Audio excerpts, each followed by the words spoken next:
Hello, my dear students. How are you? Well, I am very fine. Now, today we shall discuss about judgment and proposition. That means অবধারণ ও বচন। আমি এর আগে একটু আলোচনা তোমাদের সাথে করেছি। এখন আমি অবধারণ বলতে কি সেটা তোমাদের বলেছি, এবং অবধারণ ও বচনের মধ্যে কী ধরনের সম্পর্ক সেটাও আমি বলেছি। যে অবধারণ হচ্ছে একটা মানসিক প্রক্রিয়া। এই মানসিক প্রক্রিয়াকে আমরা কিভাবে প্রকাশ করব সেটা একটু মন দিয়ে তোমরা শোনো, তাহলে বিষয়টা বুঝতে পারবে। যে অবধারণ হচ্ছে একটা মানসিক প্রক্রিয়া, যার দ্বারা দুটি ধারণার মধ্যে আমরা একটা সম্পর্ক স্থাপন করি। এখানে এই সম্পর্কটা স্বীকৃতিরও হতে পারে, আবার অস্বীকৃতিরও হতে পারে। যেমন ধরো কমলা লেবু এবং মিষ্টি, এই যে দুটো ধারণা, এই ধারণার দুটোকে নিয়ে আমরা এটাকে একটা ভাষায় প্রকাশ করব যে সকল কমলা লেবু হয় মিষ্টি। তখন আমাদের এখানে কমলা লেবু এবং মিষ্টি এই দুটোর মধ্যে একটা স্বীকৃতিমূলক আমরা স্বীকার করছি, এবং এটাকেই আমরা বচনও বলছি। তো এখানে কমলা ও মিষ্টি এই দুটির মধ্যে একটা তুলনা করে আমরা এদের মধ্যে একটা সম্পর্ক স্থাপন করছি। আবার এটাও বলতে পারি যে বৃত্ত এবং চতুর্ভুজ। চতুর্ভুজ, এই যে বৃত্ত আর চতুর্ভুজ, এই দুটো ধারণা, মানসিক ধারণা, এই দুটো পদকে নিয়ে আমরা কি বলতে পারি যে কোনো বৃত্ত নয় চতুর্ভুজ। তাহলে এখানে বৃত্ত এবং চতুর্ভুজ এর মধ্যেও আমরা একটা সম্পর্ক স্থাপন করছি, এবং এখানে স্বীকৃতিমূলক হচ্ছে না, এটা কি হচ্ছে অস্বীকৃতিমূলক, অর্থাৎ নেতিবাচক। তাহলে আমরা এখানে এটি একটা মানে আমরা বৃত্ত এবং চতুর্ভুজ এই দুটোকে নিয়ে যখন আমরা একটা বচন তৈরি করছি, তাহলে এটাও একটা অবধারণ, তাই না?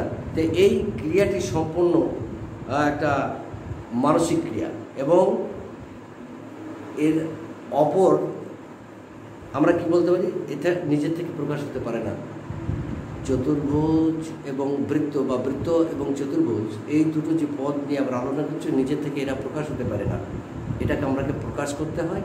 তাই বলা হয় যে ভাষায় ব্যক্ত অবধারণের যে রূপ, সেটাকে আমরা বচন বলছি। তাই এখানে বচন এবং অবধারণের মধ্যে একটা সুসম্পর্ক আছে, এটা আমরা বুঝতে পারি। তো এবার দেখো যে একটা বচনের অংশ কটা হতে পারে। বচনের অংশ, এই বচনের অংশ বা উপাদান, এটাকে আমরা উপাদানও বলতে পারি। কি কি দিয়ে আমরা এই বচনটা তৈরি করতে পারি?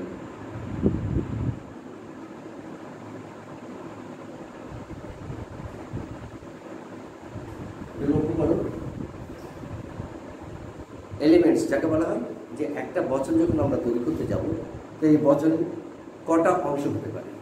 তো শোনো, বচন বলতে আমরা নিরপেক্ষ বচনকে বুঝি। কাকে বুঝি? নিরপেক্ষ বচন। হ্যাঁ, তো একটা নিরপেক্ষ বচনের কটা অংশ থাকতে পারে, অর্থাৎ একটা নিরপেক্ষ বচনের চারটি অংশ। কটা অংশ? চারটি অংশ। চারটি অংশ থাকতে পারে।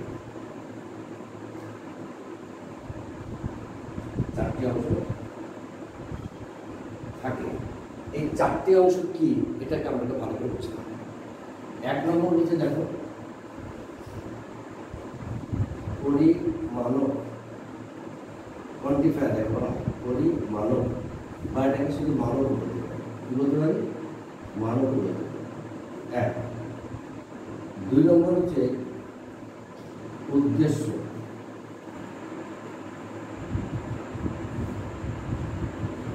তিন নম্বর হচ্ছে সংযোজক, যাকে ইংরেজিতে বলা হয় সংযোজক। আর 4 নম্বর হচ্ছে বিধেয়। তাহলে একটা বচনের কটা অংশ আমরা দেখলাম? একটি বচনের 4টি অংশ। প্রথম হচ্ছে পরিমাণক, মানক, সংযোজক, উদ্দেশ্য, বিধি। এবার আমরা এক একটাকে নিয়ে আলোচনা করব। নিশ্চিত আমরা বুঝতে পারছি যে একটা বচনের অংশ বা উপাদান বলতে বচনের 4টি অংশ থাকতে পারে। সেই 4টি অংশের নাম তাকে ভালো করে বুঝে নাও। পরিমাণক বা মানক, সংযোজক, উদ্দেশ্য আর বিধি। এবার আমরা পরিমাণক বলতে কি সেটা একটু আলোচনা করি, তাহলে বুঝতে পারবো।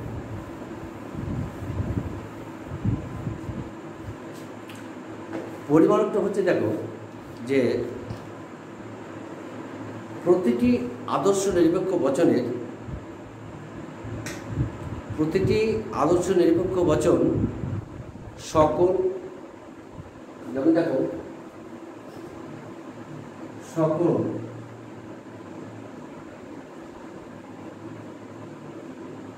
কোনো, দেখো এগুলো করবে কোনো কোনো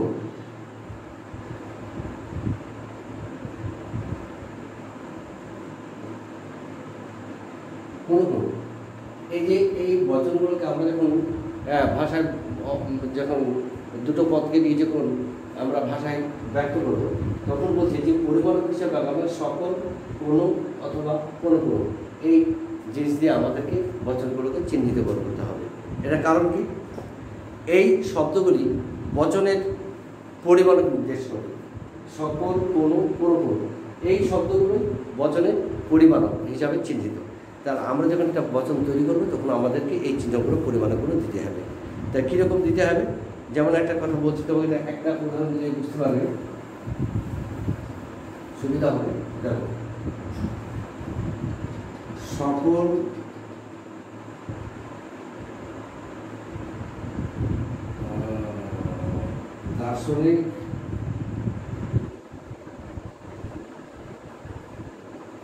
দার্শনিক মহান কবি, এই যে বচনটা লিখলাম, এই বচন এটাকে কি বলবো আমি? পরিমাণক। এটা হচ্ছে পরিমাণক। বুঝতে কোনো অসুবিধা হবে না? আচ্ছা, এটাকে বলছে উদ্দেশ্য, আর এটাকে বলছে সংযোজক।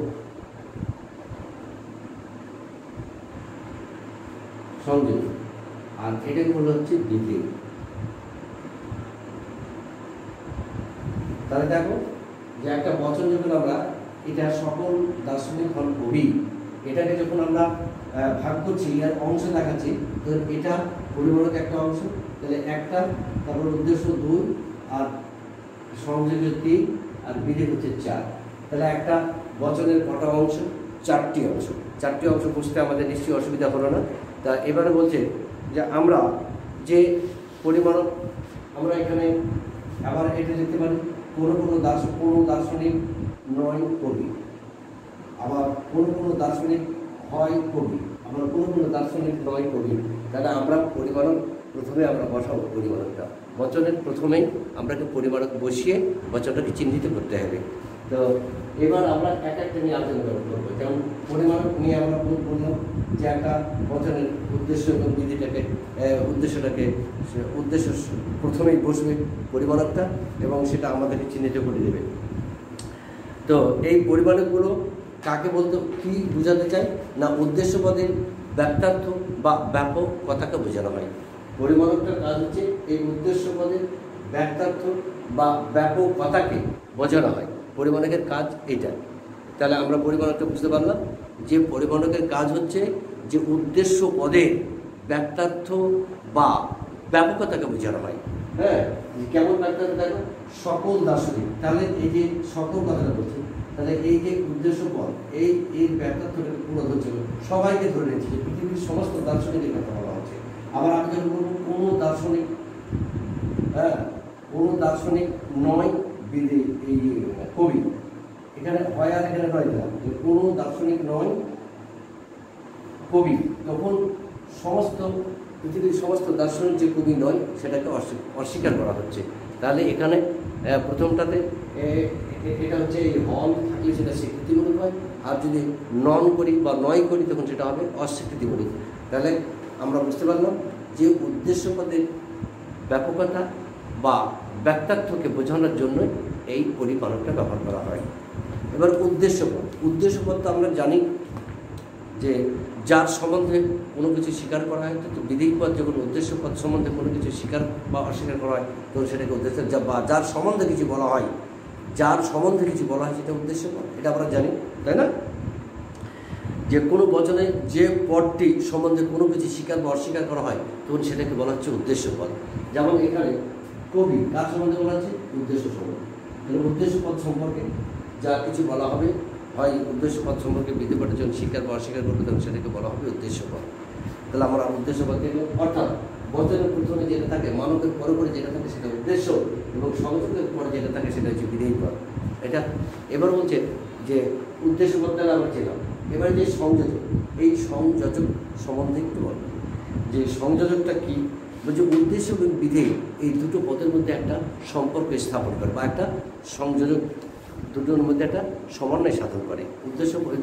সংযোজকের কাজ হচ্ছে উদ্দেশ্য এবং বিধেয় পদের মধ্যে সম্পর্ক স্থাপন করা, তাছাড়া ওর অন্য কোনো কাজ নেই। তো এবার বিধেয় পদ সম্বন্ধে এই সংযোজকটা স্বীকৃতিমূলক হতে পারে, হ্যাঁ, বা অস্বীকৃতিমূলক হতে পারে। অর্থাৎ সংযোজকটা কী হবে? সদার্থকও হতে পারে, অর্থাৎ নর্থকও হতে পারে, এই নিয়ে কোনো সমস্যা নেই। এবার যখন আমরা বলি যে বিধেয় পদটাকে, বিধেয় পদটা বলছে যে বচনের উদ্দেশ্য সম্বন্ধে যে বিষয়টি বলা হয়, বচনের উদ্দেশ্য সম্বন্ধে যে বিষয়টি বলা হয়, এই উদ্দেশ্য সম্বন্ধে কি বলা আছে? কবি। তাহলে বচনের উদ্দেশ্য সম্বন্ধে যে কথাটি বলা হয় সেটা হচ্ছে বিধেয় পদ, অর্থাৎ উদ্দেশ্য পদ যা করে সেটা হচ্ছে বিধেয় পদ। আমরা সংক্ষেপে সেটা বুঝতে পারি। তাহলে একটা বচনের পরিমাণক সম্বন্ধে তাহলে আমরা বললাম যে একটা বচনের যে চারটা অংশ, এই চারটা অংশ হচ্ছে প্রথম পরিমাণক, তারপরে উদ্দেশ্য, তারপরে সংযোজক, তারপরে হচ্ছে বিধেয় পদ। আশা করি আমরা এই কথাগুলো বুঝতে আমাদের কোনো অসুবিধা হলো না, হয়েছে কি? তাহলে এখানে প্রথম হচ্ছে যে অবধারণ এবং বচন, এই দুটো জাজমেন্ট অ্যান্ড প্রপোজিশন। অবধারণ বলতে আমি কী বললাম? যে ভাষায় ব্যক্ত অবধারণের যে রূপ তাকে বচন বল।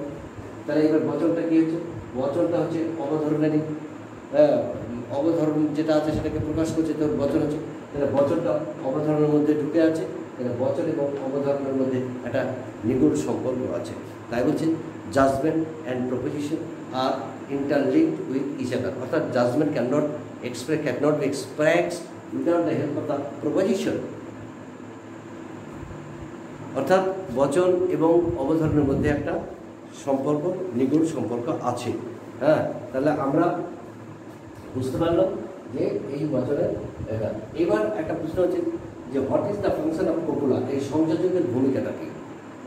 এর ভূমিকাটা সংযোজক, এর কাজ হচ্ছে যে আমরা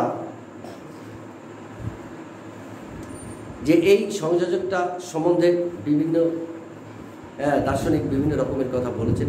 যেমন তোমাকে আমি বলি যে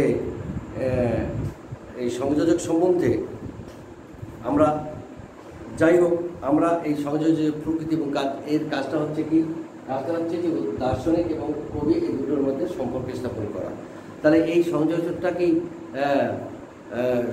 কি ধরনের হতে পারে, মানে এই ক্রিয়াটা কি ধরনের হতে পারে? দার্শনিকরা বলছেন যে এটা শুধু কি বর্তমানকালের হবে না, বর্তমান, ভবিষ্যৎ, অতীত সবকালেরই হতে পারে। এখানে অ্যারিস্টটল বললেন যে না, এটা সবসময় বর্তমান কালের হতে হবে। কোন কালের হতে হবে? বর্তমান কালের হতে হবে। যেমন সংযোজক কি শুধুমাত্র ভূ ধাতুর লট বিভক্তি হওয়া উচিত, না যে কোনো ধাতুর বিভক্তি হওয়া উচিত? সংযোজক কি সর্বদাই অস্তিত্ববাচক হবে না অস্তিত্ব বা নেতিবাচক হবে? অর্থাৎ সংযোজকটা কি সবসময় সদার্থক হবে না নর্থক হবে? এখানে প্রথম এই প্রশ্নটা সম্বন্ধে হ্যামিল্টন বলে একজন লজিশিয়ান, ম্যানসন বলে একজন লজিশিয়ান এবং ফাউলার। তাহলে হ্যামিল্টন, ম্যানসন এবং ফাউলার, এই তিনজন দার্শনিক বা লজিশিয়ান, এরা কিন্তু বলেছেন যে সংযোজক সর্বদাই লট বিভক্তি থাকা উচিত, অর্থাৎ হওয়া ধাতুর বর্তমান কালের হওয়া উচিত। তাহলে বর্তমান কালের যদি হয় তাহলে কী হবে? বলতে হবে হয়, হও, হন, হচ্ছে। অনুরূপভাবে এটা যদি নেতিবাচক হয় তাহলে সেটাকে বলতে হবে নয়, নও, নন, নহে। তাহলে চারটা রূপ আমরা পাবো। বর্তমান কালের হতে গেলে কি বলবো আমরা? হয়, হও, হন, হচ্ছে। আবার নর্থ যদি বলি, নেতিবাচক যদি বলি, তাহলে কি বলবো আমরা? নর্থ বলতে গেলে কি বলবো? নয়, নও, নন, নয়।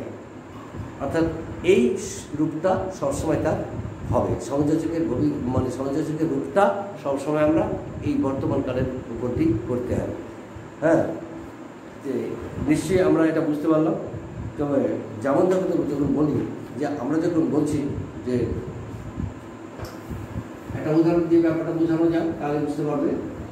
যেমন ধরো এই যে আমরা এটা কুকুর নিল, কুকুর আর চতুষ্পদ প্রাণী, এই যে দুটো পদ আমরা নিলাম, এই দুটো পদের মধ্যে একটা সম্পর্ক স্থাপন করবো। সংযোজকের কাজ হচ্ছে সম্পর্ক স্থাপন করা। এখানে আমি এখানে হয় দিতে পারি, আর এখানে একটা মানও দেব, সকল কুকুর হয় চতুষ্পদ প্রাণী। তাহলে এই যে সংযোজক, এই সংযোগটা সবসময় বর্তমান কালে, তাই না? তাহলে এখানে আমরা উদ্দেশ্য অনুযায়ী আমরা এটা ব্যবহার করি। তাহলে এটাকে আবার আমরা বলতে পারি। এবার অন্য একটা বচন যদি নিই, তাহলে সকল শিক্ষক হয় দেব না, হন দিলাম। সকল শিক্ষক, যেহেতু বিশিষ্ট ব্যক্তি, সকল শিক্ষক হন বুদ্ধিমান। বুদ্ধিমান। তাহলে দেখো, তাহলে এখানে হয়, হন, হও। আবার হও তুমি বলে তুমি হও বুদ্ধিমান। তুমি হও বুদ্ধিমান। তুমি হও বুদ্ধিমান। আবার বলছি তুমি নও বুদ্ধিমান। তাহলে দেখো, হয়, হন, হও, নয় হচ্ছে।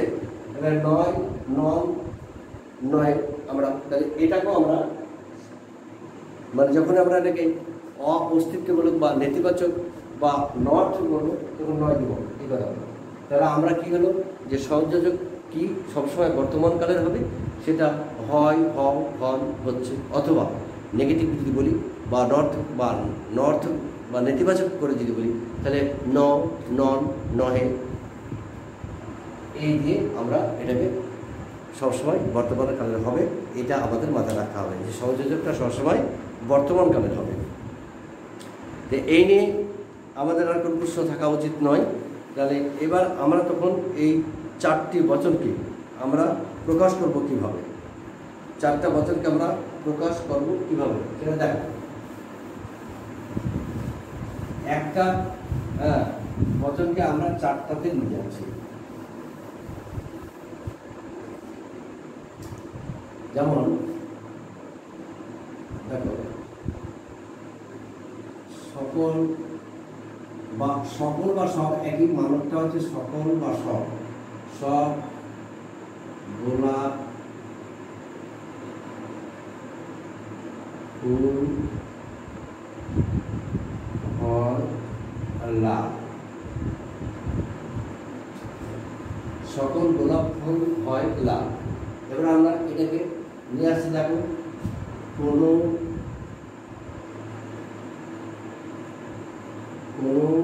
গোলাপ ফুল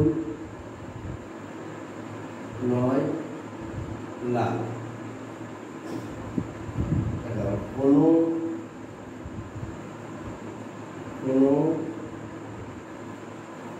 গোলাপ ফুল হয় লাল। আবার বলছি কোনো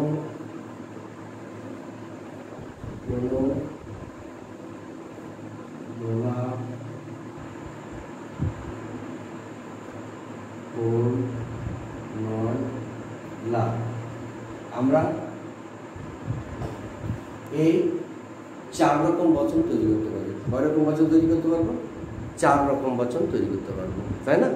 এই 4 রকম বচন তৈরি করতে গিয়ে অ্যারিস্টটল এই 4টা বচনে তিনি নাম দিলেন। একটা হচ্ছে এ ই আই ও। দেখো এ ই আই ও। অ্যারিস্টটল এই 4টি বচনকে আমাদের ব্যাখ্যা করতে গেলে যে 5টা যে ভাওয়েল আছে, উনি তো বচন 4টা তৈরি করলেন। পৃথিবীতে আমাদের সামনে 4টি বচনকে হাজির করলেন। তো 4টি বচনের নাম দিতে হবে, সাংকেতিক নাম দিতে হবে। তখন 4টা ভাওয়ালকে পরপর ভাওয়ালগুলো লিখে দিই। প্রথম ভাওয়াল আমাদের এ ই আই ও, ইউ আছে, তাহলে 4টা বচনের দরকার, তার পরপর 4টা ভাওয়ালকে নিলেন এ ই আই ও। এই যে এই বচনটা হচ্ছে সদার্থ, এই বচনটা হচ্ছে সদার্থ। দেখো হয় থাকলেই সদার্থ, হয় থাকলেই সেটা হচ্ছে সদার্থ। আর দেখো নর্থক আছে নয়, এই নয়, তাহলে এখানে দুটো নর্থক বচন আছে আর দুটো সদার্থক বচন আছে। আচ্ছা, তো দুটো নর্থ দুটো সর্থক বচন আছে।